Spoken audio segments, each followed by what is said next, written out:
Imposible ang maglihim kung ikaw ay mayroong siglat sa pitong gatang lahat naririnig.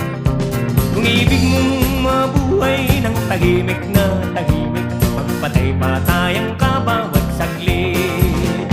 Ito ay hindi chismis na pag-uusapan lang, Ireyo, walang labis, walang kulang. Itong aking inaawit, ang tama ay